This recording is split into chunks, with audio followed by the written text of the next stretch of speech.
김용삼 펜앤마이크 대기자님을 소개해드리겠습니다. 김용삼 기자님은 조선일보 기자를 20년 동안 하시고 또 연세대학교 이승만 연구원에서 개관연구를 하시고 여러 저술 활동 아주 활발하게 하셨습니다. 대표적인 것이 이승만의 네이션 빌딩이라고 하는 책을 2014년에 출판하셨습니다. 예, 김용삼 기자님을 소개합니다. 네, 감사합니다. 네, 토론자로는 대한민국 역사박물관의 최상호 박사님을 소개합니다. 최상호 박사님은 성균관대 경영학과와 경제학과를 각각 석사와 박사를 받으시고 서울대학교 BK 교수를 역임하시고 지금 대한민국 역사박물관에 근무하고 계십니다. 특별히 이승만을 비롯한 건국 시기에 대한 많은 연구를 하고 계십니다. 예, 소개해드리겠습니다. 예, 감사합니다. 예. 그리고 이제 이 주제가 마지막 주제이기 때문에 제가 두 분에게 이제 부탁을 드렸습니다. 오늘 맡으신 이 논문에 대한 발표뿐만 아니라 종합 토론의 성격을 조금 집어넣어서 발표와 토론에 좀 반영을 해달라고 이제 부탁을 드렸습니다. 왜냐하면 원래는 종합 세션이 또 있어야 되거든요. 예. 그래서 종합 세션에서 적어도 30분 이상 오늘 1, 2, 3, 4 세션을 종합하는 그게 있어야 되는데 시간 배분이 이제 그렇게 안 돼서 너무도 안타깝습니다. 그래서 일단 발표를 조금 좀 운영의 묘를 살려가지고 발표해 주시면 감사하겠습니다. 예.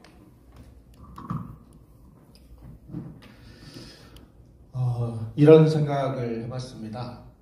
이승만 대통령이 1948년 8월 15일 날 대한민국을 건국했을 때 우리가 처했던 상황에서 이승만 대통령이 취할 수 있는 방법은 무엇이었을까?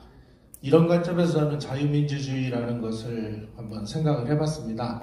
앞에 발제자분들께서 자유민주주의에 대한 개념이라든지 그 다음에 이제 1공화국에서 자유민주주의가 어느 정도로 작동이 됐는지 하는 부분들을 말씀을 드렸다면 저는 이 자유민주주의가 가능케 하기 위해서는 어떤 것들이 필요했을까 하는 관점에서 이 발제를 생각하게 됐습니다.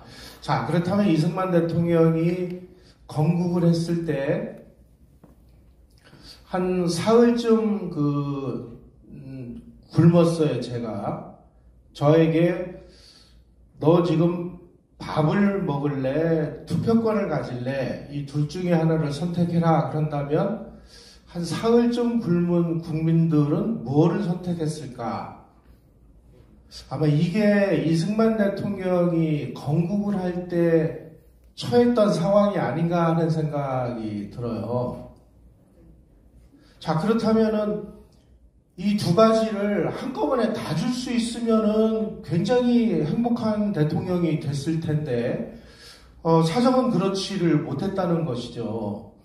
우리가 일본의 통치를 받은 게 35년 몇 개월이라고 하는데, 사실 통감부 통치까지를 합치면 약 40년 정도 되는 걸로 그렇게 보고 있습니다.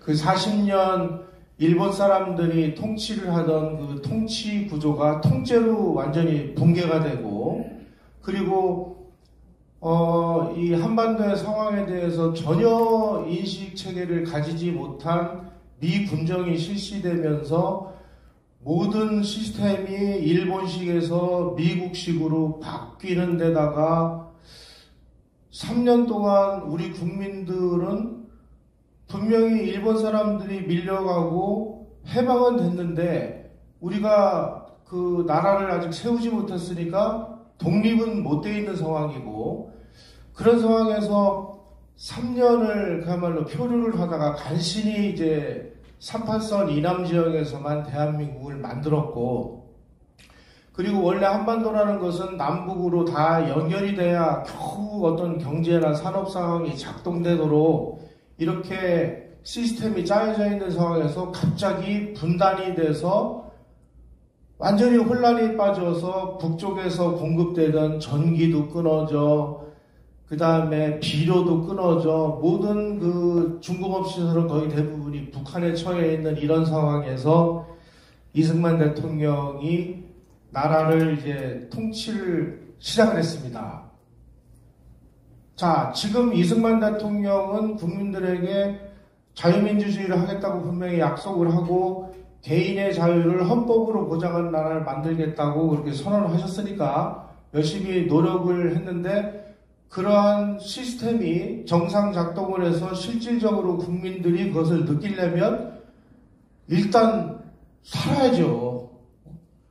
먹어야 투표도 할 수 있는 거 아니겠습니까? 제가 그 책을 보다 보니까 6.25 때 아주 그 마거릿 히긴스라고 유명한 그 여성 종군 기자가 있었습니다. 이분이 그 한국전을 그 본인이 직접 그 취재를 하면서 자유를 위한 희생이라는 그런 책을 썼습니다. 이 마거릿 히긴스 기자는 저도 뭐 언론계에 그 종사했던 기자 입장에서 정말 존경하는 그런 기자이기도 하고, 그리고 그분이 6.25 때 낙동강 방어선 전투를 취재를 하면서 막 이 미군들, 그 부상당한 그 미군들 당장 수혈할 수 있는 그 혈액이 모자라니까 자기 피를 뽑아서 부상병들에게 주면서 취재를 했던 아주 위대한 그 종군 기자인데, 이분이 여성으로서 최초로 퓰리처상까지 수상을 한 그 기자가 한국전을 체험하고 쓴 내용 중에 이런 게 있습니다. 아니, 지금 인민이 굶어 죽는 곳에서 민주주의가 제대로 작동이 되겠느냐. 기아는 절망을 낳고, 절망은 폭력을 낳고, 폭력은 경찰국가를 낳는다. 그렇다면 자유민주주의가 제대로 정상 작동하려면 뭘 어떻게 해야 되느냐. 국민들에게 밥을 먹여야 되는데, 일단 밥을 먹이기 위해서 이승만 대통령이 선택한 방법은 광업이었습니다. 저 태백산 지역에 그 묻혀있는 이 철광석과 석탄과 중석 이런 걸 캐가지고 이걸 해외에다가 수출해서 돈을 벌어가지고 우리가 당장 급한 식량을 사오고 원료를 사오자. 그러려고 보니까 태백 그 산 탄전 지역에 뭔가를 캐내서 운반을 하려면은 철도가 있어야 되는데 그 지역까지 철도가 놓여지지 않은 거예요. 그래서 1949년 4월에 이승만 대통령이 거의 뭐 독단에 의해서 영암선 철도라는 것을 건설을 시작을 합니다. 영암선 철도를 그 당시에 일본 사람들이 중앙선 철도를 놨습니다. 중앙선이 그 지나가는 그 영주에서부터 태백 탄전 지역인 철암까지를 연결하는 영암선 철도를 건설을 해서 거기에서 지하자원을 캐서 일단 배고픈 국민들을 먹일 수 있는 식량을 사오자. 이 아이디어를 내놨을 때 상당히 많은 사람들이 반대를 했습니다. 아니, 지금 뭐 그 국민들 좀 먹고 살기도 바쁜데 아니 철도를 놓다니 이게 말이나 됩니까? 더군다나 이 태백 그 험산 줄령을 뚫고 철도를 넣는다는 것은 그 당시에 우리 그 기술이라든지 산업 수준을 볼 때 이거 쉬운 일이 아니었습니다. 그럼에도 불구하고 이승만 대통령은 그러한 선택을 해서 영암선 철도를 건설을 했는데, 그리고 1년 후에 6.25가 나서 중단이 됐다가 1955년 12월 31일 날 영암선 철도가 완공이 됩니다. 그래서 태백 탄전 지역에서 그 생산된 이 석탄과 지하자원을 수도권으로 연결을 하는 이 교통수단이 완성이 됨으로 인해서 그때서부터 우리의 기초산업들이 그 정상 가동하기 시작을 했고, 그때 이 영암선 철도가 놓여져 있었기에 박정희 대통령 시절에 국가재건체의에서 최고회의에서 태백산 종합개발사업이라는 걸 시작을 하는데, 박정희 정부가 태백산 종합개발사업을 할 수 있었던 결정적인 원동력은 이승만 대통령 시절에 그 어려운 과정에서 건설한 영암선 철도 덕분이었다는 사실을 우리는 좀 이해를 해야 될 것 같습니다. 다시 말씀드리면 박정희 대통령 시대에 산업화, 근대화가 이루어졌다고 이렇게들 우리는 이야기를 합니다만은 박정희 시대에 그런 산업화와 근대화, 이런 것들이 고속으로 진행될 수 있었던 모든 요인들은 바로 이승만 대통령 정부에서 그 토대가 만들어졌다는 사실을 우리가 받아들여야 될 것 같습니다. 이렇게 우리가 이승만 시대와 박정희 시대를 연결지어서 보는 어떤 연결고리적 관점에서 봐야 우리의 모든 이 근대화 산업화에 대한 그런 의문이 풀리게 됩니다. 그 다음으로 이승만 대통령이 착안한 것은 지금 그 축적된 민족 자본이 거의 없는데 그 모든 자본들은 거의 대부분 농지에 묶여 있었습니다. 그런데 그 남한 지역의 거의 대부분의 농지는 대부분이 그 농사를 짓지 않는 지주들이 가지고 있고 실제 농사는 그 땅을 빌려서 소작을 하는 사람들이 농사를 짓다 보니까 뭐 땅을 빌려서 농사 짓는 대가로 소작료를 그 지주들에게 제공을 하는데 소작료의 비율이 적게는 50%에서 많게는 70%까지였다고 통계가 나와 있습니다. 다시 말씀드리면 소작인들은 1년간 뼈 빠지게 농사를 져서 그 생산량의 50% 내지 70%를 땅을 빌리는 대가로 지주들에게 주고 나면 소작인들은 정말 그 먹고 살기도 어려운 이런 일이 벌어져서 봄이 되면 뭐 전량농가, 그러니까 식량이 떨어진 거죠. 그리고 뭐 초근 목피 뭐 이런 일들이 벌어지고 그래서 참 뭐 비참하기 이를 데 없는 이런 상황이 계속 반복되는 이런 상황을 끌어내기 위해서는 결국은 농지는 땅은 농사를 짓는 사람에게 돌려주는 것이 이게 맞는 것 같다. 그래서 이제 농지개혁을 시작했는데 농지개혁에서 우리가 중요하게 봐야 될 부분은 북한은 그냥 지주 땅을 그 강제로 뺏어서 공짜로 나눠준다고 그렇게 나눠줬습니다. 하지만 대한민국은 그냥 뺏은 게 아니라 정부가 돈을 주고 수용을 했습니다. 정부가 이제 그 줄 돈이 없으니까 몇 월 며칠까지 지주 누구에게 이 땅 대금을 이자까지 합쳐서 몇 월 며칠까지 이 돈을 갚겠노라라고 하는 지가증권이라는 걸 주고 토지를 수용을 해서 그 토지를 농민들에게 나눠주는 농지개혁을 수행을 했습니다. 이렇게 해서 많은 사람들이, 농민들이 대단히 유리한 그 조건으로 이 토지를 취득을 해서 일종의 이제 이 농민들이 자기 땅을 가지게 됨으로 인해서 이때서부터 누구나 열심히 자기만 노력을 하면 당대의 신분 상승이 가능한 이런 나라를 만들었습니다. 바로 이 부분에서 대한민국은 우리도 열심히 지금부터 노력하면 뭔가를 이룰 수 있다라고 하는 캔두 스피릿이 바로 이 농지개혁에서부터 시작이 됐다. 지금까지 수백 년 이 지주 소작으로 이루어졌던 부자와 빈자 간의 갈등을 일거에 다 불식시키고 전 국민이 다 동일선상에서 출발할 수 있는 이런 구조를 만들어냄으로 인해서 누구나 다 열심히 노력하면 땀 흘려 노력하는 사람이 더 많은 혜택을 받는 그야말로 이 시장경제의 원리가 작동하는 그런 사회로 돌입하게 됐습니다. 그 이후에 이승만 대통령은 우리 사회 곳곳에서 반드시 필요한 이런 일들을 수행을 해내기 시작했는데 그 중에서 이제 가장 중요한 부분으로는 교육을 우리가 들 수 있을 것 같습니다. 사실 이승만 그 대통령이 되시기 전에 하와이에서 그 정착을 하셨을 때 두 가지 관점에서 우리가 이승만 대통령의 미국 생활을 들여다볼 필요가 있습니다. 뭐 외교 독립을 하신 거는 다 알고 계실 테고 첫 번째로는 이 교회를 개척을 해서 교회를 통한 이 교민들 이 정신교육을 강화를 했고요. 두 번째로는 학교를 줘서 우리의 자라나는 그 어린 그 학생들을 중산층, 그야말로 교육받은 시민으로 만들어내는 교육자의 면모를 보였습니다.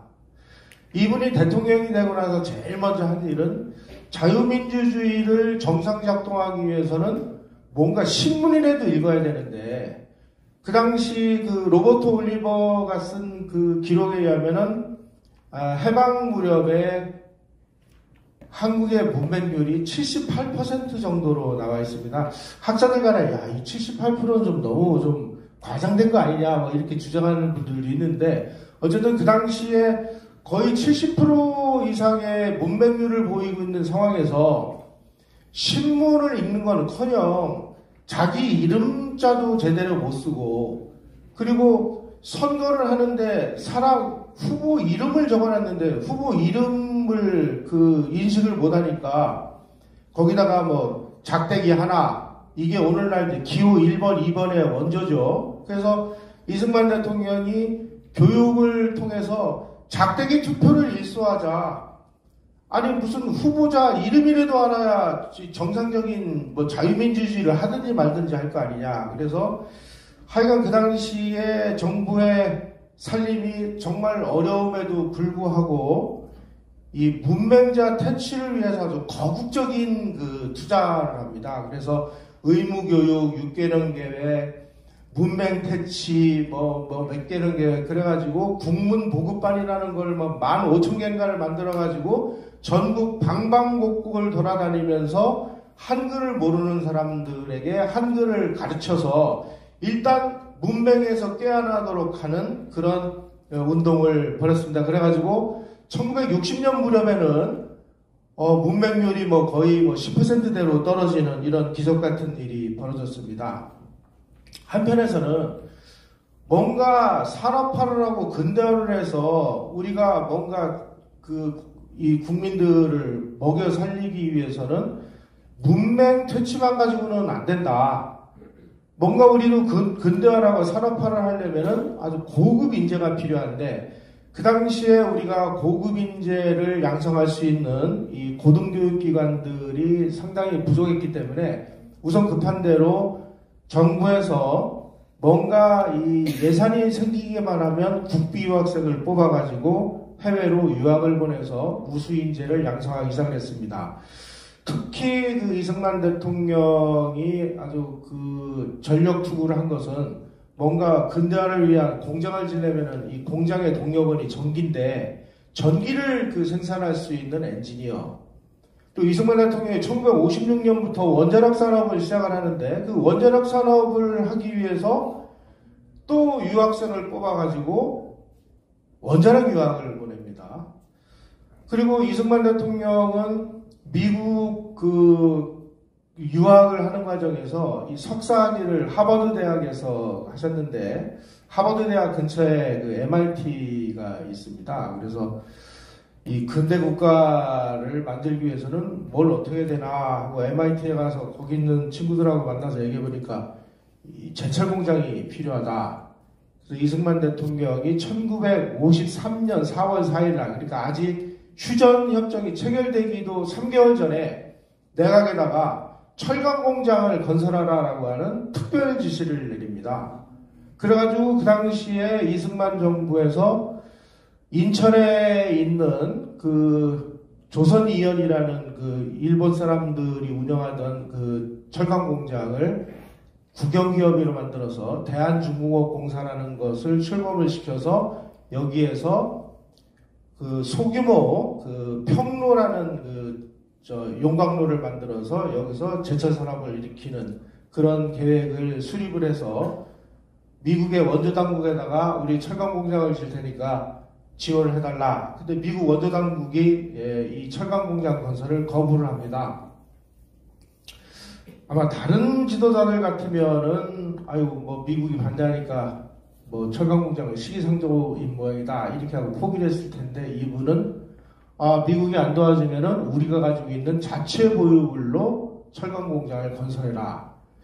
이거는 아마 뭔가 이 미래를 내다보는 안목이 없으면 이런 판단하기는 쉽지 않았을 거로 봅니다. 그래서 자체 보유부를 투입을 해가지고 서독의 그 대마그사라는 데가 국제 입찰을 받아가지고 이 대한중공업공사에 평로 건설을 해서 제철 산업을 시작을 하는데, 이 제철 산업을 일으키기 위해서는 또 우수 인재가 필요하니까 국비유학생을 뽑아가지고 독일로 유학을 보냅니다. 그 중에 한 분이 이제 김재관 박사 같은 분이고, 김재관 박사가 독일 아헨공대에서 철강 공부를 하고 귀국을 해서 박정희 대통령 시절에 나중에는 이제 중공업 차관보도 하고, 박정희 대통령 시절에 포항제철을 설계하는 그 작업을 바로 김재관 박사같이 이승만 대통령 시절에 철강 유학을 보냈던 그 인재들이 포항제철의 설계에 참여함으로 인해서 박정희 대통령의 이 포항제철이 아주 단숨에 아주 세계적인 경쟁력을 가지게 되는 이런 이 산업적인 연결고리를 우리가 발견할 수 있습니다. 뭐 이런 사례를 얘기하자면 정말 뭐 오늘 밤새워서 얘기를 해도 뭐 다 끝이 안 나는데, 뭐 시간이 워낙 촉박하니까 제가 중요한 몇 가지만 말씀을 드렸고요. 여기서 우리가 좀 중요하게 봐야 될 부분들은, 이승만 대통령은 정치가고 국제정치학을 공부를 하고, 그래서 산업이라든지 경제라든지 이런 면에서는 별로 그 인식이 없을 걸로 그렇게 인식을 했는데, 이승만 대통령이 12년 동안 이 산업 경제 정책에 포석하는 걸 보면 어느 전문가보다도 뛰어난 그런 안목을 가지고 있습니다. 이거는 결국은 이승만 대통령을 한 개인의 어떤 능력이 아닐까라는 생각이 들고, 또 이승만 대통령이 다른 나라가 아닌 당대 최강의 선진국인 미국에서 유학을 했고, 미국에서 가장 우수한 교육기관에서 교육을 받았고, 그리고 미국이라는 나라에서 33년을 살면서 선진국이 되기 위해서는 뭘 어떻게 해야 되는지를 나름대로 꾸준히 학습을 한 결과가 아닌가 이렇게 생각을 합니다. 이 서구 정치학자들은, 특히 민주주의를 연구한 로버트 다hl 같은 분들은 민주주의라는 이런 책도 여러 권 냈습니다만, 그 책을 제가 읽어보니까 이런 대목이 나옵니다. 2차 세계대전 이후에 미국이 이 서구 열강들이 가지고 있던 식민지를 전부 독립을 시켜서 그 나라에다가 자유민주주의 체제와 시장경제 시스템을 집어넣어주기만 하면 이 나라들이 자유민주주의가 잘 정상 작동될 것으로 이렇게 믿어 의심치 않고 그렇게 했는데, 거의 모든 나라들이 다 실패를 했습니다.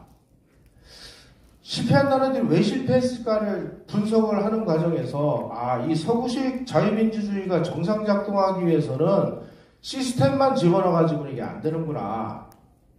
적어도 1인당 약 4,000불 내지 7,000불 정도의 어떤 산업적인 토대, 그리고 잘 훈련된 탄탄한 중산층, 그리고 그 중산층들이 민주주의를 정상적으로 작동하게 할 수 있는 민주 시민 교육이 어느 정도 이루어져 있을 때 이 서구식 민주주의가 정상 작동한다는 사실을 발견하게 됐습니다. 자, 그러면 우리가 1인당 4,000불 내지 7,000불 정도의 소득이 대한민국에서 만들어진 시기는 전두환 대통령 말기에서 1988년 서울올림픽이 열렸던 고무렵 어간입니다. 우리가 1987년에 6.29 선언을 통해서 민주화 시대로 우리가 이행을 했다라고 학자들이 그렇게 이야기들을 하는데, 바로 우리가 이 6.29 선언으로 인해서 민주주의로 이행했다고 하는 그 시기와 로버트 다hl을 비롯한 이 서구 이 정치학자들이 연구한 이 산업적인 토대가 완성되는 시기가 상당히 일치를 합니다. 자, 그렇다면 그 이전 시기는 그럼 우리가 뭐로 불러야 될 거냐 하는 이런 문제에 봉착하게 됩니다. 이승만 대통령 시기에 우리의 1인당 그 국민소득은 아마 한 60불, 70불 이 정도 되지 않았을까? 왜냐하면 1961년에 5.16이 일어났을 때 우리나라 1인당 소득이 82달러라고 뭐 IBRD 통계에 나와 있는데, 또 박정희 대통령 시대에 뭐 국민소득 1000불 뭐 달성이 뭐 국민적인 대경사가 되는 이런 시대에 과연 우리가 이승만 박정희 시대에 정상적인 서구식 민주주의가 제대로 이행이 안 됐다고 우리가 지금 뭐 독재니 뭐니 비판을 하는데, 그러면 로버트 달이나 이런 학자들이 얘기하는 이런 조건이 구비되지 않았던 그 시기를 우리는 그러면 뭐라고 정의를 내려야 되느냐 하는 이런 시점에 와 있습니다.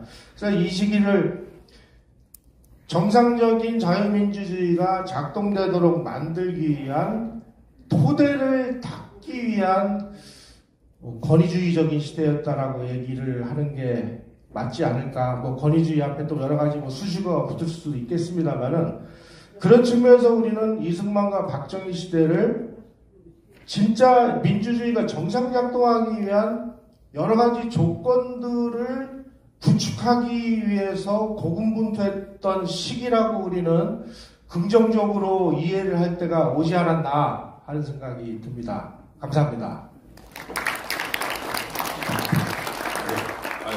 감사합니다. 시간을 너무 잘 지켜주셨습니다. 네. 이제 토론 부탁드립니다. 네. 네, 안녕하십니까. 최상호입니다. 실은 이 김용삼 선생님 이 서평을 제가 실은 토론인데 2013년에 지금도 물론 저술활동이 활발하시긴 하신데 2013년 이승만과 기업가 시대라는 책을 쓰셨어요. 쓰시고 이제 저는 이제 경제학을 전공을 했거든요. 쓰셨는데 그 서평 얼굴도 뵙지 못하고 외부에서 청탁이 와가지고 그때 이제 시대정신에서 와가지고 책을 썼는데 오늘 실은 얼굴 처음 뵙습니다. 처음 뵙고 김영선 선생님을 이런 기회에 보는구나 싶어가지고 흔쾌히 이렇게 토론을 요청을 했습니다. 제가 좋습니다 그렇게 받아들였는데요.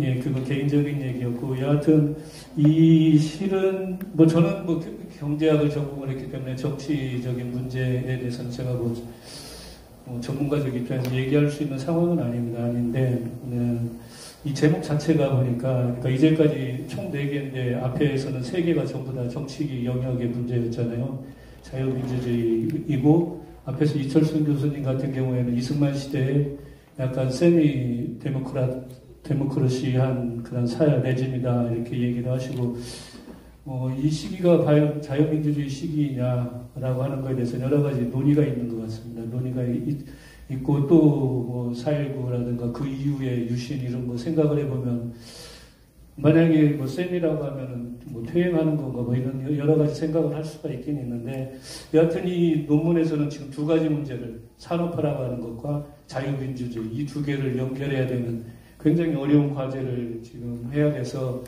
이 논문 작성하는데 굉장히 머리가 복잡했겠구나. 왜냐하면 그냥 산업화의 요인이 뭐냐, 이승만 시대의 산업화가 어떻게 됐느냐 이거 얘기하면은 워낙 뭐 전문가시니까 잘 설명을 했을 텐데 또 자유민주주의하고 연결을 지어야 되는데 이걸 어떻게 하지, 아마 그런 고민을 하면서 이 논문을 계속 썼을 거라고 생각이 됩니다. 특히나 금방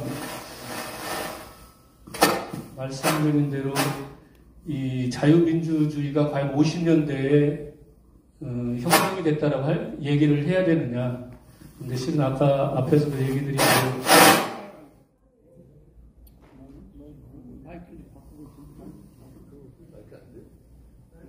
됩니다. 이 로버트 달 얘기를 하면서 자유민주주의라고 하는 것은 뭐 아까 서희경 교수님도 얘기를 해주셨는데 완전하고 절차상의 자유민주주의가 되려면 어느 정도 소득이 돼야 된다. 실은 뭐 김용선 선생님은 그걸 전제를 하고 지금 이 50년대 이승만 정부 시기에 산업화 문제를 보고 있다. 그래서 크게 2가지의 관점을 갖고 있다라고 이렇게 생각을 할 수가 있습니다. 실은 이 어려운 문제인데 뭐 나름대로 워낙 그 한 40페이지 정도 되는 분량인데 시간이 제한되다 보니까 뭐 아주 압축적으로 설명을 해서 제가 간단하게 논문 내용을 설명을 드리면은요. 제 입장에서는 자유민주주의 선행 조건은 산업화다. 이렇게 해서 앞에서 얘기한 대로 로버트 다를 소개를 하면서 어느 정도 소득 수준이 되어야 이 자유민주주의가 확립될 수 있다. 안정하게 고착될 수 있다.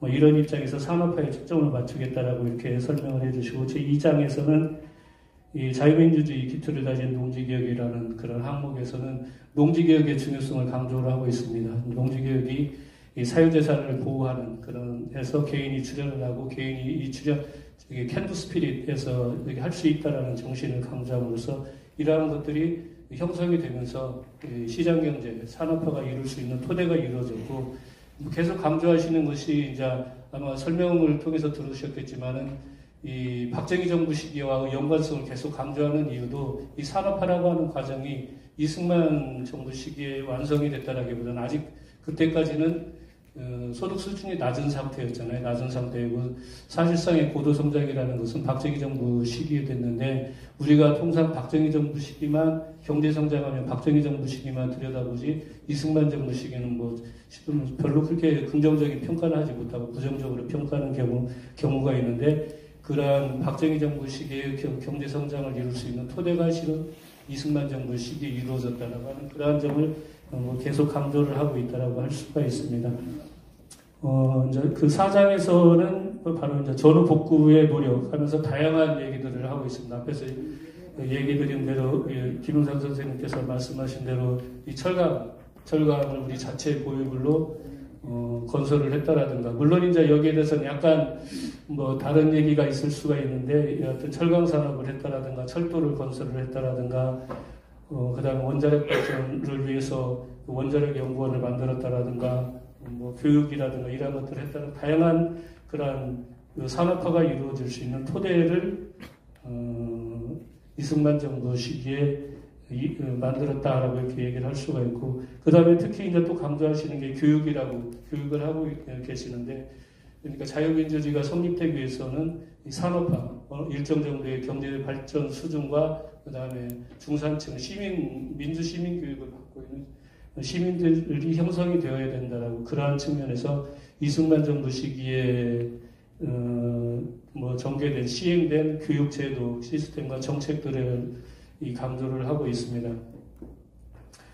그래서 실은 앞에서도 그런 얘기가 나오긴 했는데 이 마지막에는 과연 6.25 전쟁이 없었더라면 3년간이라는 얘기 김은직 선생님께서도 말씀해 주셨는데 한국전쟁이 굉장히 긴 전쟁이 이루어졌는데 이 3년간이라는 한국전쟁이 없었더라면 과연 어땠을까 그런 좀 약간의 아쉬움도 표시를 하고 있습니다. 만약 이 3년간의 전쟁이 없었다면 그러니까 사실상 이승만 정부 시기는 이 전쟁으로 파괴된 한국 경제를 다시 재건하거나 복구하는 이러한 시기 그러니까 역사적인 어떤 시대적인 역할이라고 할까요? 시대적인 역할을 봤을 때는 그런 전쟁으로 파괴된 산업들을 재건하는 거였는데 이게 없었다라면 훨씬 우리에게 경제 발전이 빨리 이루어질 수도 있었고 더불어서 자유민주주의도 빨리 정착이 될 수 있는 그런 것이 아니었나 그런 얘기를 쭉 하고 있습니다. 그러니까 그게 산업화의 토대를 이루었고 이게 박정희 정부의 경제 성장의 토대가 되었다. 그다음에 농지개혁을 통해서 개인이 출연하고 이승만 정부 시기에 시행된 다양한 교육제도와 정책을 통해서 시민의식이 형성된 중산층이 형성되는 기반이 마련이 돼서 이게 장기적으로 시점이 1980년대 후반인지 90년대 정권 교체가 이루어진 90년대 이후라고 이렇게 할 수 있을지는 제가 평가할 수 있는 것은 아닌데 하여튼 이 이후에 자유민주주의가 발전할 수 있는 그런 토대를 이승만 정부 시기에 마련을 했다라고 이렇게 정리를 해주시고 있습니다. 상당히 어려운 주제인데 산업화와 자유민주주의라고 이 어려운 그 인과관계를 해명한 어려운 주제를 잘 설명을 하고 있지 않나 이렇게 생각을 합니다. 그렇지만 저도 토론자로서 임무를 해야 되기 때문에 몇 가지 질문을 드리고 싶습니다.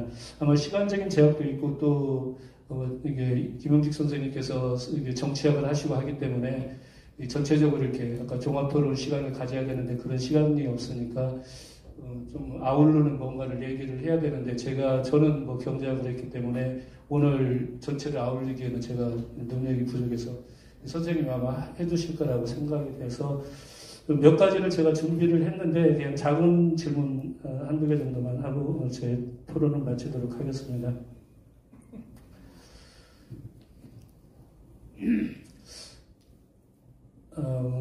우선 이승만 정부의 농지개혁에 대해서 강조를 하셨기 때문에 농지개혁과 관련돼서 질문을 드리겠는데 기주 소작 관계에 대해서 질문을 드리겠는데 두 가지입니다. 이 지주 소작 관계를 좀 되게 본문에서 131페이지 본문에서 보면은 전근대적인 신분 관계다라고 이렇게 주장을 하고 계시는데 실은 사적 소유권이 인정이 이미 그러니까 이 등기부 등본이 만들어지고 하는 때가 토지조사 사업 식민지 시기 이때라고 할 수가 있고 그래서 이미 그때 어느 정도 사적 소유권이 근대적인 사적 소유권이 보호가 되었기 때문에 식민지 시기의 지주 소작 관계 그 다음에 해방 이후의 지주 소작 관계는 이거는 어떤 근대적인 관계라고 이렇게 얘기를 하는 게 통상적인 주장이라고 할 수 있는데 여기서는 이 정근대적인 신분 관계다라고 이렇게 얘기를 하셨는데 어떻게 이 부분에 대해서는 어떻게 왜 이렇게 이제 정근대적인 신분 관계라고 이렇게 하셨는지 그게 좀 궁금하고요. 그 다음에 또 하나는 마찬가지로 농지개혁과 관계되는 겁니다. 132페이지에 보게 되면은 지주 소작인 즉 부자와 빈자 간의 계급 농지개혁이 성공함으로써 지주와 소작인 즉 부자와 빈자 간의 계급 갈등이 일거에 불식이 되었다라고 하면서 전 국민이 계급이었고 빈부격차가 사라진 차별 없는 시대가 열렸다. 이제 이게 나름 개인이 출연하면서 시장 경제가 발달할 수 있는 그런 토대가 마련이 되었다라고 하는 주장인 것 같은데 계급은 여전히 있지 않았나요? 지주 소작 관계는 없지만 자본과 노동자 계급은 있고 하기 때문에 계급 관계가 없어졌다라고 하는 주장은 좀 너무 좀 앞서 나간 것이 아닌가 이렇게 생각이 됩니다. 이상입니다. 최상호 박사님, 네, 감사합니다. 예, 그럼 바로 코멘트 부탁드립니다. 시간이 없으니까 뭐 짧게 말씀을 드리겠습니다.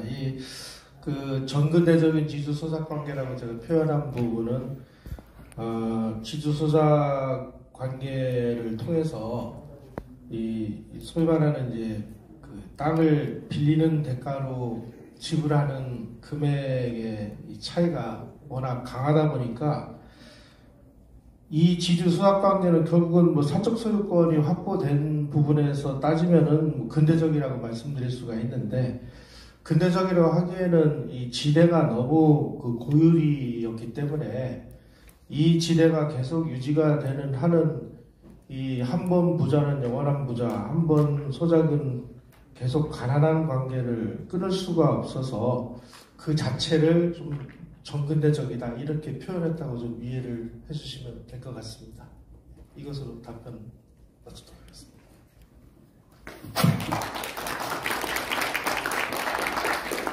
예, 두 분의 발표와 토론을 통해서 제4주제 산업화 기틀을 다져 자유민주주의 뿌리 내린 12년 발표를 잘 들었습니다. 예, 제가 이제 한 2, 3분 정도 전체적인 이제 종합적인 그 오늘 네 주제에 대한 토론을 한번 정리해보고 그 말씀을 좀 드리겠습니다. 예.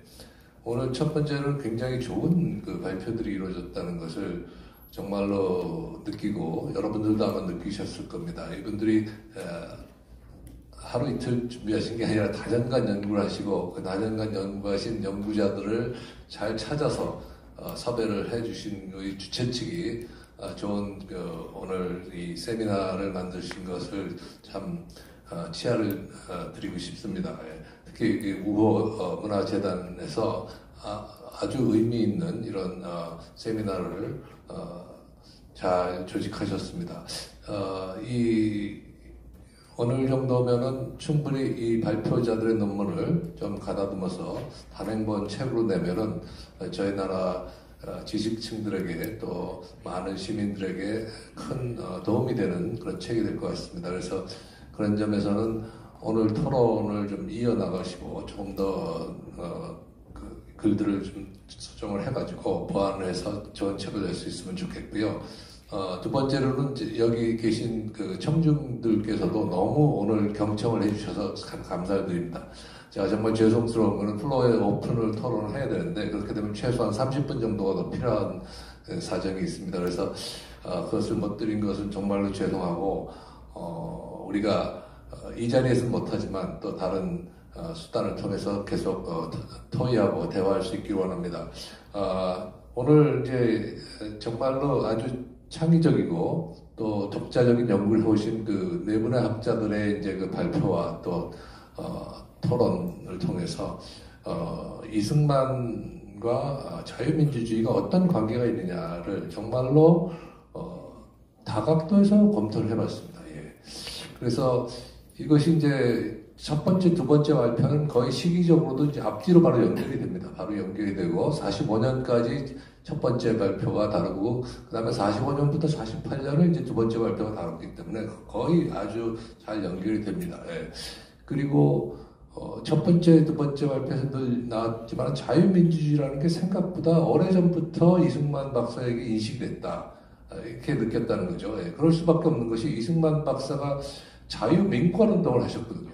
개화파의 자유민권운동이 그 당시에는 사실 자유민주주의하고 거의 차이가 없을 정도로 아주 선진적인 서구적인 그런 계몽주의 운동이죠. 그것을 이제 우리 구한말에 독립협회 있기 이미 이전에 개화파 사상가들로부터 전수를 받았고 거기에 이제 서재필 선생이나 윤철 선생 이런 분들이 이승만의 바로 거의 은사 역할을 하셨기 때문에 이승만은 그 짧은 시간 안에 이런 서구 사상을 빨리 습득을 하고 기독교와 또 영어를 터득을 해서 바로 이제 미국에 가서 미국의 가장 3대 교육기관이라고 할 수 있는 프린스턴, 하버드, 조지 워싱턴을 다 졸업을 하고 우리나라 최초의 이제 국제관계 전문가 내지는 국제정치 박사로 이제 돌아와서 독립운동을 시작하시는 것이죠. 예. 그리고 오늘 이제 사실 우리가 민주주의 얘기 많이 했지만 민주주의 사상 중에서 특히 이승만 박사께서 이제 주목하셨던 것이 공화주의 사상입니다. 공화주의 사상. 또 왜냐하면 공화주의라고 하는 게 공화주의 국가로 탄생한 미국과 프랑스의 굉장히 강한 사상이거든요. 예. 미국이 탄생했을 때 미국의 탄생을 시킨 중요한 사상은 민주주의가 아닙니다. 그 당시에 공화주의였고 공화주의가 이제 그 바톤을 민주주의에 넘겨준 것이죠. 그 다음 세대에 가가지고. 그래서 공화주의는 18세기의 혁명적인 사상이었고 19세기 이제 중반부터 민주주의 사상으로 그게 넘어갑니다. 그래서 이제 이승만이 미국의 대학에 갔을 때 습득한 사상은 그 두 가지를 동시에 습득한 거죠. 민주주의와 공화주의를. 그래서 이승만은 때로는 민주주의와 공화주의를 좀 혼동하기도 했고, 그것은 이승만뿐 아니라 그 당시에 이제 미국 시민들도 그 두 개를 거의 동일시 했습니다. 예. 왜냐하면 결국은 공화주의와 민주주의가 결합을 했거든요. 그래서 민주공화정이 됐거든요. 그래서 그것을 우리 또 독립운동가들이 받아들여서 우리 헌법에 대한민국은 민주공화정이라는 이제 그 용어가 등장한 것도 이것이 이제 서구 선진국의 대세의 흐름이 그렇게 갔습니다. 그 흐름을 받아들인 것이죠. 그렇게 봤을 때 방금 전에 이제 토론하신 이 산업화 초기에 혹은 국가건설기의 이 농지개혁이나 이 토지 문제도 그래서 사실 공화주의적인 관점에서 이승만 박사는 보셨다고 생각합니다. 공화주의적으로 보면은 이 공화적인 주축 세력을 만들어야 되는데 그 주축 세력은 전근대적인 농노나 그죠? 전근대적인 농민이 아니라 이제는 시민이라는 거죠. 근데 시민이 자영 경제 능력이 없으면은 어떻게 되겠습니까? 그러면 봉건 시대가 계속 연장되는 것이죠. 그래서 이승만 박사는 그것을 강력하게 그것을 추진하기 위해서 농지개혁을 아주 강력하게 했고 거기에 이제 조봉암씨를 농림부 장관으로 영입을 해가지고 대대적으로 이제 경제 개혁을 그 당시에 밀어붙였습니다. 물론 한민당과는 상당한 갈등이 필연적으로 발생할 수밖에 없었죠. 그래서 결국 그 이후에 오히려 한민당이 야당이 되고 보수가 분열을 하는 그런 이제 경로로 갔습니다만은 그것은 이승만이 그 공화주의 사상을 가지고 있었기 때문이라고 저는 생각을 합니다. 어쨌든 그래서 새로 등장하는 이 신생공화정의 사상이 뭐야 되냐? 이것은 민주공화정이라고 할 수도 있고 자유민주주의라고 할 수 있습니다. 그런데 왜 자유민주주의라고 하는 용어를 안 썼느냐? 그것은 이승만은 굉장히 사상 전문가이십니다. 그래서 이승만의 사상은 한두 가지가 아닙니다. 한 서너 개 이상 되는 사상을 포괄적으로 다 이해하면서 그것을 혼용하셨기 때문에 자유주의, 민주주의, 공화주의, 민족주의, 기독교 사상 5개 아닙니까 벌써요. 그죠? 거기다 계몽주의나 실력 양성까지 하면 6개.